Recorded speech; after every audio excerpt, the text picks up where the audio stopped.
আসসালামু আলাইকুম রহমতুল্লাহ।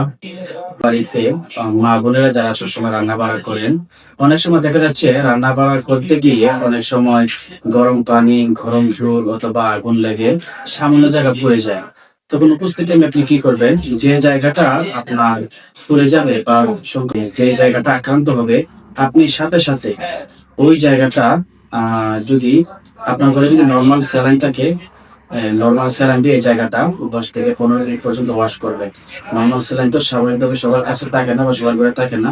সেজন্য আপনি একদম পরিষ্কার পানি দিয়ে অথবা লবণ পানির সাথে মিক্স করে আপনি ওই পানিটা আপনার পুরা জায়গার মধ্যে, যে জায়গাটা আপনার সংক্রমণ হবে ওই জায়গাটার মধ্যে আপনি ভালো করে ১৫ থেকে ২০ মিনিট সময় ধুয়ে নিবেন। তারপর আপনি বাজারের মধ্যে বিভিন্ন ফার্মেসির মধ্যে বার্নার ক্রিম পাওয়া যায়। এটা একটা টপিক্যাল অ্যান্টিবায়োটিক। এই ক্রিমটা এনে আপনি হালকা গাঢ় করে আপনার পুরা জায়গার আশেপাশ সহ আপনি ভালো করে দিনে ২ বার ব্যবহার করবেন। ৫ থেকে ৭ দিন ব্যবহার করবেন। ইনশাআল্লাহ আপনার এই পুরাটা ভালো হয়ে যাবে।